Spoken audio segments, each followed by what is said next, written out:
প্রিয় ছাত্রছাত্রীরা, আশা করছি তোমরা ভালো আছো। রেজোন্যান্স ওয়ার্ল্ডের ইউটিউব চ্যানেলে সকলকে স্বাগত জানাই। অনেক দিন পর আবার ইউটিউব চ্যানেলে ফিরে এলাম। আবার লকডাউনের পরিস্থিতি আমাদেরকে আবার অনলাইনে পড়াশোনা করতে বাধ্য করলো।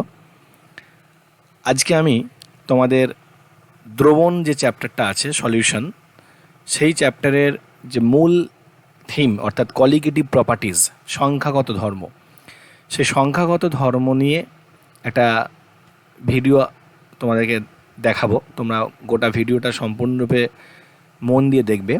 আশা করা যায় তোমরা কোয়ালিটেটিভ প্রপার্টি সম্পর্কে তোমাদের যে সমস্ত সমস্যাগুলো ফিল করবে সেগুলোকে তোমরা এই ভিডিওটা দেখার পর সেগুলোকে ওভারকাম করতে পারবে। তাহলে শুরুতে আমাদের জানতে হবে কোয়ালিটেটিভ প্রপার্টিজ কাকে বলে।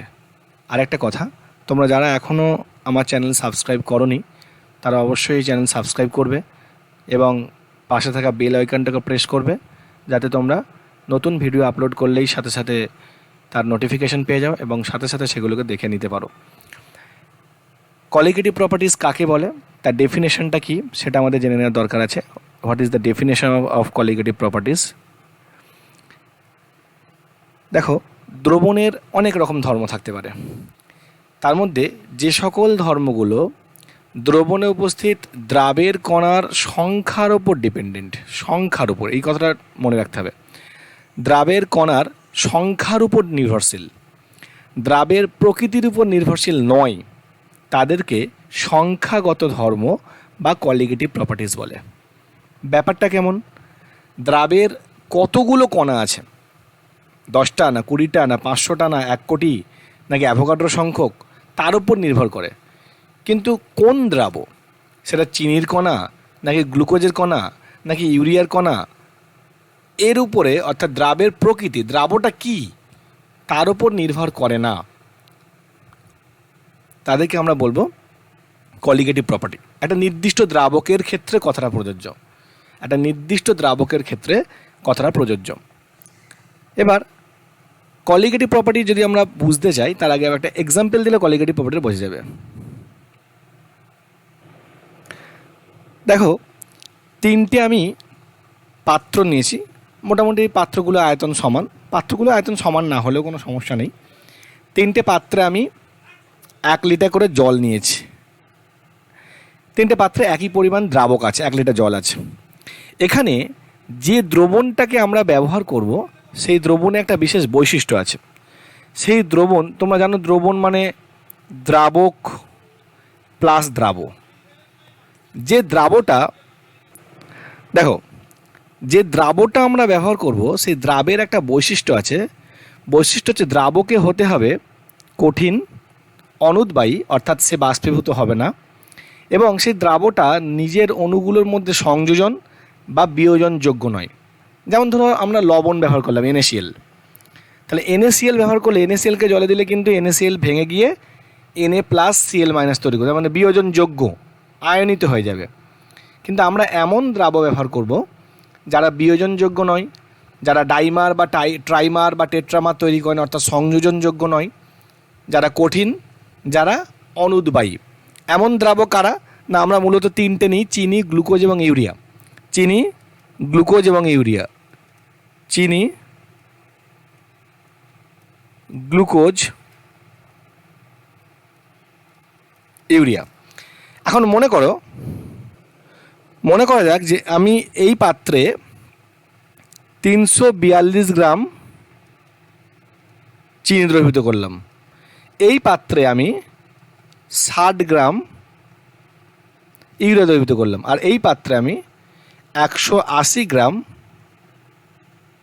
গ্লুকোজ দ্রবীভূত করলাম। তাহলে প্রত্যেকটা পাত্রে দ্রাবের পরিমাণগুলো আলাদা আলাদা। 342 গ্রাম চিনি গুলেছি, কোথাও 60 গ্রাম ইউরিয়া গুলেছি, কোথাও 180 গ্রাম গ্লুকোজ গুলেছি। আমরা জানি প্রমাণ বায়ুমণ্ডলীয় চাপে জলের স্ফুটনাঙ্ক কত? জলের মানে বয়লিং পয়েন্ট হচ্ছে 100 ডিগ্রি সেলসিয়াস। ঠিক আছে, জলের বয়লিং পয়েন্ট 100 ডিগ্রি সেলসিয়াস। তাহলে জলের আমরা যদি বয়লিং পয়েন্ট লিখি 100 ডিগ্রি সেলসিয়াস। এখন দেখা গেল এটা হচ্ছে, এই যে এটা P পিওর সলভেন্ট মানে যখন শুধু জল একা আছে, জলে কিছু মেশানো হয়নি। জল যখন দ্রবণ তৈরি করে ফেললো, যখন দ্রবণ তৈরি হয়ে গেল, তাহলে বিশুদ্ধ জলের স্ফুটনাঙ্ক হচ্ছে 100 ডিগ্রি সেলসিয়াস। এটা বিশুদ্ধ জলের। যখন চিনি গুললাম বা ইউরিয়া গুললাম বা গ্লুকোজ গুললাম, যে দ্রবণ তৈরি হলো টিবি প্রাইম, আমি বলছি যে সাপোজ মনে করো 100.01 ডিগ্রি সেলসিয়াস। এবং অদ্ভুতভাবে যেটা লক্ষ্য করা গেল যে এই যে জলের স্ফুটনাঙ্কটা বাড়লো, চিনির দ্রবণের ক্ষেত্রেও বাড়লো 0. মানে স্ফুটনাঙ্কের উন্নয়ন del TV is equal to TB prime minus TB, that is 0.01 degree Celsius. এই যে স্ফুটনাঙ্কের উন্নয়ন বা স্ফুটনাঙ্কের বৃদ্ধিটা হলো, এই বৃদ্ধির মানটা এই দ্রবণের ক্ষেত্র যা, এই দ্রবণের ক্ষেত্র যা, এই দ্রবণের ক্ষেত্র তাই। অর্থাৎ প্রত্যেকটা দ্রবণের ক্ষেত্রেই স্ফুটনাঙ্কের মান 100.01 ডিগ্রি সেলসিয়াস হয়েছে। ব্যাপারটা কি বেশ অ্যামেজিং না? আমরা প্রত্যেকটা দ্রবণ আলাদা আলাদা দ্রাবণ নিয়ে তৈরি করেছি এবং দ্রাবের পরিমাণটাও আলাদা, অথচ প্রত্যেকটা দ্রবণের স্ফুটনাঙ্ক একই পরিমাণ বৃদ্ধি পেয়েছে। এটা কেন? তাহলে একটা জিনিস খেয়াল করা যাচ্ছে যে আমি ভিন্ন প্রকৃতির দ্রাবণ নিয়েছি, কখনো চিনি নিয়েছি, কখনো ইউরিয়া নিয়েছি, কখনো গ্লুকোজ নিয়েছি। এই দ্রাবের প্রকৃতি এবং দ্রাবের যে পরিমাণটাও আলাদা, তার উপর কিন্তু এই স্ফুটনাঙ্কের উন্নয়ন কতটা উন্নয়ন হলো সেটা ডিপেন্ড করলো না। একটা এর মধ্যে রহস্য লুকিয়ে আছে। কি রহস্য? না, তোমরা একটু খেয়াল করলেই দেখতে পাবে যে 342 গ্রাম চিনি মানে 1 মোল চিনি, 60 গ্রাম ইউরিয়া মানে 1 মোল ইউরিয়া, 180 গ্রাম গ্লুকোজ মানে 1 মোল গ্লুকোজ। অর্থাৎ সহজ কথায় বললে, এখানে অ্যাভোগাড্রো সংখ্যক চিনির কণা আছে, এখানে অ্যাভোগাড্রো সংখ্যক ইউরিয়ার কণা আছে, আর এখানে অ্যাভোগাড্রো সংখ্যক গ্লুকোজের কণা আছে। আচ্ছা, অ্যাভোগাড্রো সংখ্যাটা তো অনেক বড়, কয়েক কোটি কোটি।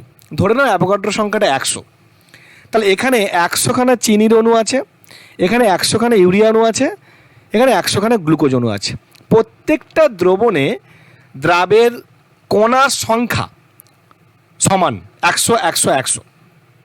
তাই তাদের পরিমাণ আলাদা হওয়া সত্ত্বেও এবং দ্রাবগুলো আলাদা হওয়া সত্ত্বেও তাদের প্রত্যেকের স্ফুটনাঙ্কের মান, দ্রবণগুলোর স্ফুটনাঙ্কের মান একই হয়েছে, 100.01 ডিগ্রি সেলসিয়াস ধরে নিয়েছি।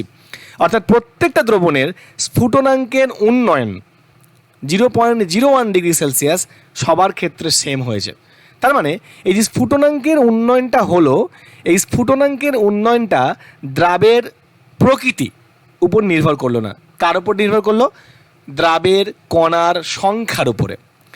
যে রাশিগুলো বা যে ধর্মগুলো দ্রবণের দ্রাবের কণার সংখ্যার উপর ডিপেন্ড করে, সেই ধর্মগুলোকে, দ্রবণের সেই ধর্মগুলোকেই আমরা বলবো কলিগেটিভ প্রপার্টি বা সংখ্যাগত ধর্ম। সেটা আমি আগে ডেফিনেশনে তোমাদের পড়েছি। এবার আমরা জানবো মোট কত রকমের কলিগেটিভ প্রপার্টিজ আছে। তাহলে একটু দেখো, মোটামুটি 4 রকমের কলিগেটিভ প্রপার্টিজ আছে বলে আমাদের জানা আছে। 4 রকম কলিগেটিভ প্রপার্টিজ আছে। একটা হচ্ছে relative lowering of vapour pressure. Relative lowering of vapour pressure, এই রিলেটিভ লোয়ারিং এই কথাটা মাথায় রাখতে হবে। বাংলা জায়গায় আমরা বলছি বাষ্পচাপের আপেক্ষিক অবনমন। আপেক্ষিক, শুধু অবনমন না, আপেক্ষিক কথাটা বেশ মাথায় রাখতে হবে। বাষ্পচাপের আপেক্ষিক অবনমন। 2 নম্বর কলিগেটিভ প্রপার্টিজ কি? অভিশ্রবণ চাপ বা অসমোটিক প্রেশার। অসমোটিক প্রেশার বা অভিশ্রবণ চাপ। 3 নম্বর কলিগেটিভ প্রপার্টিজ এক্ষুনি আমি যেটা ব্যাখ্যা করছিলাম, এলিভেশন অফ বয়লিং পয়েন্ট বা স্ফুটনাঙ্কের উন্নয়ন। আর 4 নম্বর colligative properties depression in freezing point বা হিমাঙ্কের অবনমন। এই 4টে কলিগেটিভ প্রপার্টিজ আমাদের আছে। অর্থাৎ এই ধর্মগুলো দ্রবণে উপস্থিত দ্রাবের কণা সংখ্যার উপর ডিপেন্ড করে। তাহলে এই কলিগেটিভ প্রপার্টিসগুলো তোমরা শুনলে যে কোন ধরনের দ্রাব দ্রবীভূত করছি, চিনি না গ্লুকোজ না ইউরিয়া, তাদের নেচার, তারা যে আলাদা তাদের উপর ডিপেন্ড করছে না, তাদের পরিমাণ যে আলাদা তাদেরও উপর ডিপেন্ড করছে না। ডিপেন্ড করছে কার উপরে? না প্রত্যেকের কণার সংখ্যা বা নাম্বার অফ পার্টিকেলস সমান ছিল, তাই তাদের স্ফুটনাঙ্কের উন্নয়নের মান যা হবে, হিমাঙ্ক প্রত্যেকটা দ্রবণের ক্ষেত্রে একই পরিমাণ কমবে, প্রত্যেকটা দ্রবণের অভিস্রবণ চাপের মান একই হবে এবং প্রত্যেকটা দ্রবণের ক্ষেত্রে বাষ্পচাপের আপেক্ষিক অবনমনের মান একই হবে। তাহলে চলো শুরু করি। আজকে আমরা প্রথমটা, সেটা হচ্ছে বাষ্পচাপের আপেক্ষিক অবনমন। তাহলে বাষ্পচাপের আপেক্ষিক অবনমন কেমন কলিগেটিভ প্রপার্টি আমরা জানবো। তোমরা রাউল্টের সূত্র, কলিগেটিভ প্রপার্টি শুরু করার আগে নিশ্চয়ই রাউল্টের সূত্র পড়ে ফেলেছো। তোমরা জানো যে বিশুদ্ধ দ্রবণের বাষ্পচাপ বা বিশুদ্ধ দ্রাবকের বাষ্পচাপ, সাপোজ এখানে দ্রাবকটাকে আমি যদি জল ধরি, বিশুদ্ধ দ্রাবকের বাষ্পচাপ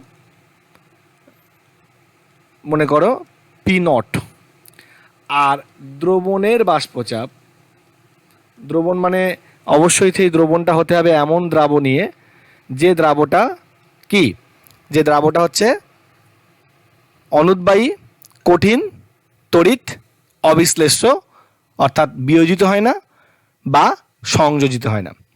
রাউল্টের সূত্রতে তোমরা জানো যে বিশুদ্ধ দ্রবণের বাষ্পচাপের থেকে, বিশুদ্ধ দ্রাবকের বাষ্পচাপের থেকে দ্রবণের বাষ্পচাপটা কম। এবার আমি একটু ব্যাখ্যা করি কেন কম, কেন দ্রবণের বাষ্পচাপ বিশুদ্ধ দ্রাবকের বাষ্পচাপের থেকে কম। মনে করো এখানে বিশুদ্ধ জল নেওয়া আছে, পিওর H2O নেওয়া হয়েছে, বিশুদ্ধ জল। এখন এই বিশুদ্ধ জল যখন নেওয়া হয়েছে, এই বিশুদ্ধ জলের অণুগুলো এখানে বাষ্পীভূত হবে, জলের অণু ঢাকনা দেওয়া আছে, বাষ্পীভূত হবে। এই বাষ্পের অণুগুলো পাত্রের গায়ে দৌড়দৌড়ি করবে এবং এখানে একটা ম্যানোমিটার যন্ত্র লাগানো আছে। সে যখন এখানে আঘাত করবে বা চাপ প্রয়োগ করবে, বল প্রয়োগ করবে, তখন ম্যানোমিটার যন্ত্রটা রিডিং দেবে যে বাষ্পের চাপ এত। এবার যখন এই ম্যানোমিটার যন্ত্রের রিডিংটা এক জায়গায় স্ট্যাটিক হয়ে যাবে, দাঁড়িয়ে যাবে, তখন আমরা বুঝবো যে ওই জল মানে যে তরলটা বা বিশুদ্ধ দ্রাবকটা নিয়েছি জল, জল তার জলীয় বাষ্প দ্বারা সম্পৃক্ত হয়ে গেছে। সেই অবস্থায় আমরা যে বাষ্পচাপটা পাবো তাকে আমরা বলবো বিশুদ্ধ দ্রাবকের বাষ্পচাপ। এখন আমরা করলাম কি, এই দ্রবণে আমরা বাইরে থেকে মনে করো যে 1 মোল চিনি দ্রবীভূত করলাম, 1 মোল চিনি যখন দ্রবীভূত করলাম, যখন দ্রবণ তৈরি হয়ে গেল, তখন সেই দ্রবণের প্রকৃতি কি, দ্রবণটা হবে সুষম। সুষম মানে কি, প্রত্যেকটা টার্ম বুঝতে হবে। সুষম মানে যে দ্রবণের যে কোনো অংশ থেকে যদি আমি 1 চামচ চিনির জল তুলি, সব জায়গায় আমরা একই পরিমাণ মিষ্টি পাবো, অর্থাৎ চিনিটা সব জায়গায় সমানভাবে দ্রবীভূত হয়েছে।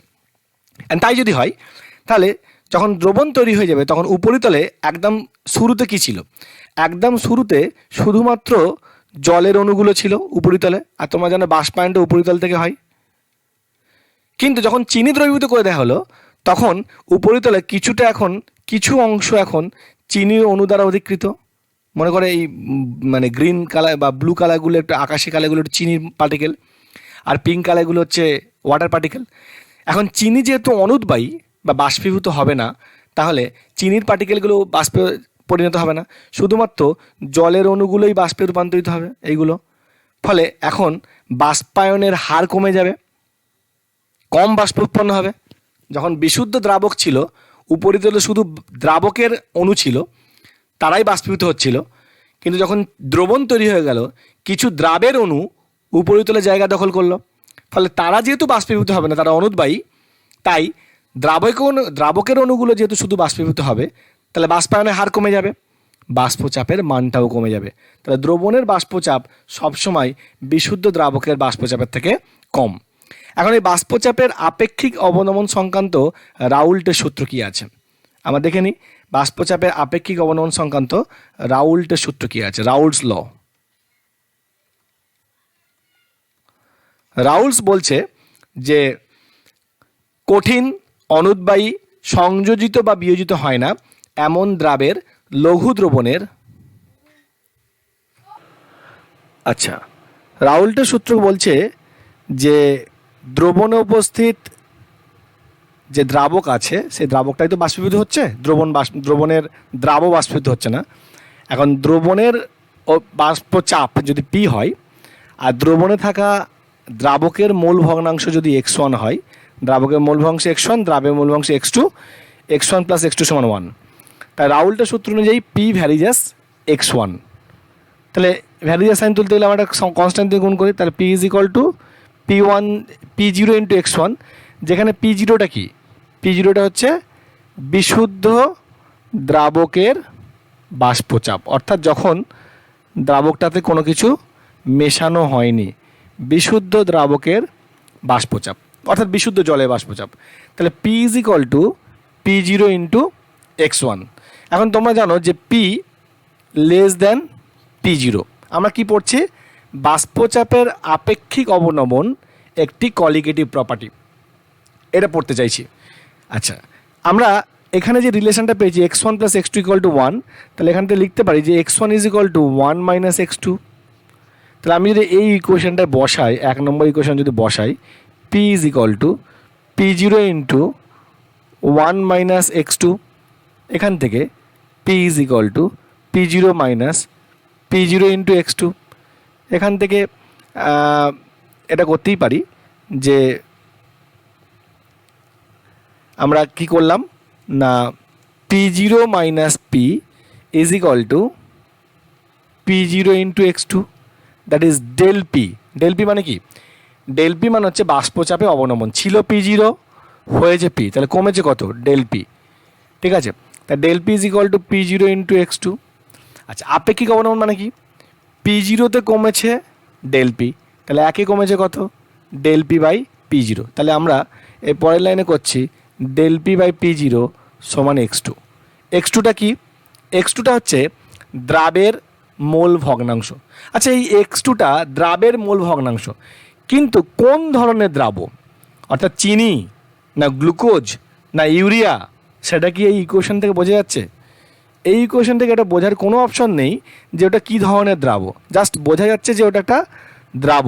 তাহলে দ্রাবের মোল ভগ্নাংশের সঙ্গে বাষ্পচাপের আপেক্ষিক অবনমন হচ্ছে সমান। আচ্ছা, এখন আমরা এটা বলতেই পারি যে যদি দ্রাবকের পরিমাণ ফিক্সড থাকে তাহলে N2 আর X2 হচ্ছে সমানুপাতিক।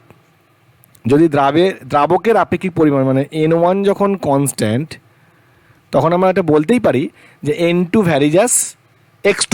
তাহলে আমরা এখান থেকে এটা বলতে পারি, আমরা এই জায়গা থেকে এই সিদ্ধান্তে আসতে পারি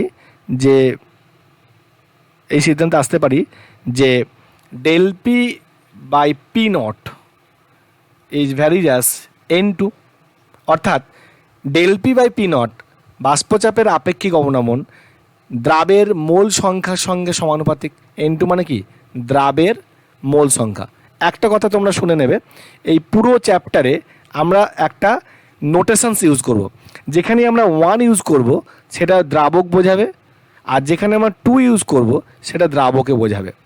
অর্থাৎ যদি আমরা বলি x1 দ্রাবকের মোল ভগ্নাংশ, x2 দ্রাবের মোল ভগ্নাংশ, যদি বলি আমরা n1 দ্রাবকের মোল সংখ্যা, যদি বলি n2 দ্রাবের মোল সংখ্যা, যদি আমরা বলি p1 দ্রাবকের বাষ্পচাপ, যদি বলি p2 দ্রাবের বাষ্পচাপ যদি তরল হয়, তাহলে আমরা কি পেলাম? বাষ্পচাপে আপেক্ষিক অবনমন দ্রাবের মোল সংখ্যার সঙ্গে সমানুপাতিক। অর্থাৎ মোল সংখ্যা বাড়লে আপেক্ষিক অবনমনের মান বাড়বে, মোল সংখ্যা কমলে আপেক্ষিক অবনমনের মানটা কমবে। ব্যাপারটা কীরকম একটু একটু একটু ব্যাখ্যা করি আমি। ব্যাপারটা এরকম যে ধরো বিশুদ্ধ জলে বাষ্পচাপ অর্থাৎ পি জিরো মনে করো প্রমাণ বায়ুমণ্ডলীয় চাপে 707 মিলিমিটার পারদ। এখন 1 মোল ধরো আমি গ্লুকোজ দিলাম, দ্রবণ যেটা তৈরি হলো, দ্রবণের বাষ্পচাপ পি সমান মনে করা যাক 740 মিলিমিটার পারদ। তাহলে ডেল পি কত হবে? ডেল পি হবে p zero minus p, that is 20 millimetre HG, 20 millimetre HG. তাহলে আপেক্ষিক অবনমন কত হবে? Del P by P not is equal to 20/760।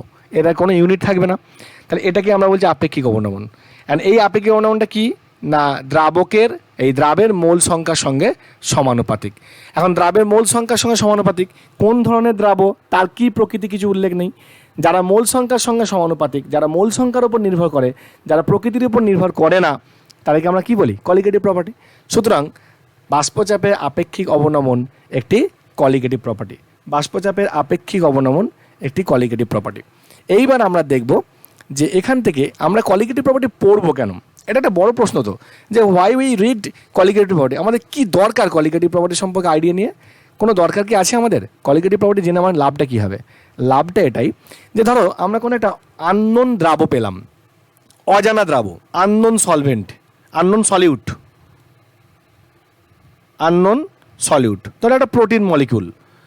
তাহলে এই আননোন সলিউটের প্রথমত হচ্ছে তার আণবিক ওজন একটা নতুন যৌগ পেলে তার আণবিক ওজন পেয়ে গেলে তার গঠন সম্পর্কে আমাদের একটা, যদি ফাংশনাল গ্রুপ কী কী আছে যদি আমরা বের করতে পারি, তাহলে তার গঠন সম্পর্কে আমরা আইডিয়া করতে পারি। এভাবেই বিভিন্ন যৌগ, তার সংকেত, তার গঠন আবিষ্কার হয়েছে। তো এই আননোন যৌগ বা আননোন দ্রাব, তার যদি আণবিক ওজন M2 হয়, এই M2র মান আমরা খুব সহজে একটা, এগুলো একটা ভৌত প্রক্রিয়া, খুব সহজে স্ফুটনাঙ্ক মেপে, হিমাঙ্ক মেপে, অভিস্রবণ চাপ মেপে, বাষ্পচাপ মেপে খুব সহজে অজানা দ্রাবের আণবিক ওজন বের করতে পারবো। কলিগেটিভ প্রপার্টির সাহায্যে আমরা কি করতে পারবো? অজানা দ্রাবের আণবিক ওজন খুব ইজিলি বের করতে পারবো। দেখা যাক কী করে বের করবে, ম্যাথামেটিক্স করলেই হয়ে যাবে। ধরো আমাদের কি ফর্মুলা আছে না, del P by P not সমান হচ্ছে, কী পেলাম আমরা, x2।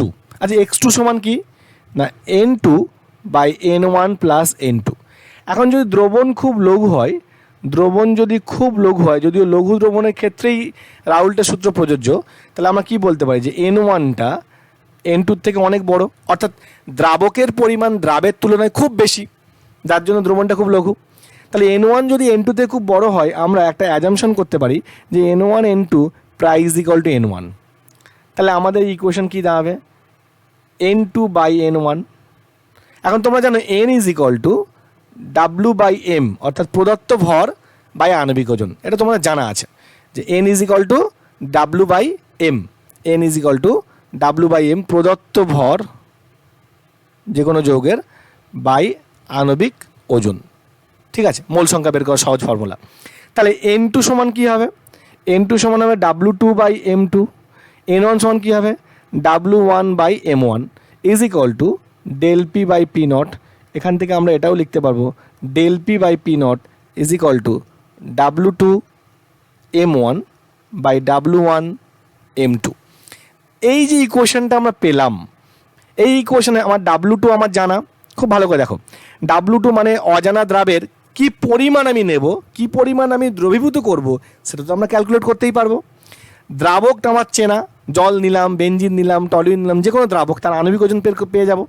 দ্রাবকের পরিমাণটাও জানা, কতটা দ্রাবক নেবো জানি না কোনটা, দ্রাবের আণবিক ওজন, এটা হচ্ছে আননোন, এটা আননোন। এবার ভাবো আমরা ওই দ্রাবকের, বিশুদ্ধ দ্রাবকের বাষ্পচাপ মাপতে পারবো, দ্রবণ তৈরি করবে বাষ্পচাপে অবনমন মাপতে পারবো। তাহলে সব আমার জানা, শুধু M2 আমার অজানা। এই ফর্মুলায় বসিয়ে আমরা M2 মান বের করতে পারবো। তাহলে এটা আমাদের একটা ইকুয়েশন যে del P by P not is equal to W2 M1 by W1 M2। এখান থেকে আমরা অজানা দ্রাবের আণবিক ওজন বের করতে পারবো। আমরা কিছু নিউমেরিক্যালসও করব, এই সেশনে না হলেও পরের ক্লাসে করব। তবে এই ফর্মুলাটা করতে গিয়ে আমরা একটা অ্যাজাম্পশন করেছি, n1 প্লাস n2কে আমরা n1 ধরে নিয়েছি। কিন্তু যদি কোনো অ্যাজাম্পশন করতে না চাই, তাহলে ফর্মুলাটা কী দাঁড়াবে, তাহলে নিউমেরিক্যালসগুলো অনেক আরও মানে কাছাকাছি ভ্যালু আসবে, মানে এক্স্যাক্ট ভ্যালু আসবে। এটা তো ধরো একটা অ্যাজাম্পশন হয়েছে। তাহলে যদি আমরা এক্স্যাক্ট মানে করতে চাই, আচ্ছা আমাদের ফর্মুলাটা কী ছিল, del P by P not is equal to x2, তাই তো? আচ্ছা x2 মানে কি না, n2 by n1 plus n2। আমরা করলাম কি, এটাকে উল্টে দিলাম, P not by del P is equal to n1 plus n2 by n2 is equal to কী দেওয়া হবে, n1 by n2 plus 1, P not by del P minus 1 is equal to n1 by n2। এখন এখানে del P যদি আমার লসাগু হয়, P not minus, আচ্ছা ডেল পি মানে কি, ডেল পি মানে হচ্ছে পি নট মাইনাস পি।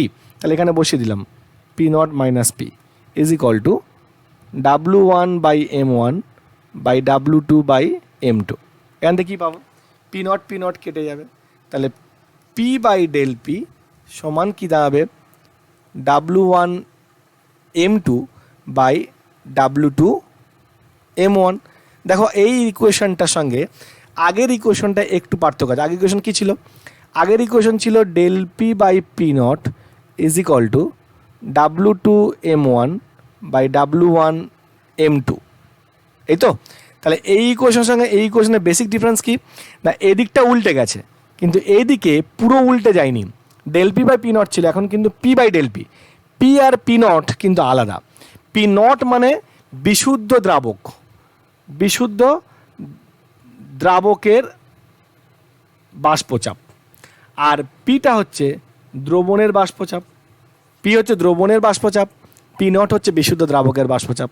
সুতরাং আমরা একবার ফর্মুলা পেলাম del P by P not is equal to W2M1/W1M2, আরেকবার ফর্মুলা পেলাম পি বাই ডেল পি সমান W1M2 বাই W2M1।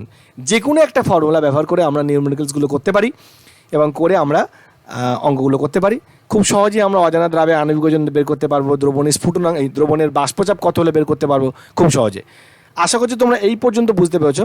পরের এপিসোডে বা পরের পার্টে আমি বাষ্পচাপে আপেক্ষিক অবনমনের উপর কয়েকটা অঙ্ক করাবো, তারপর আমরা পরবর্তী কলিগেটিভ প্রপার্টিতে যাব। সকলে ভালো থেকো।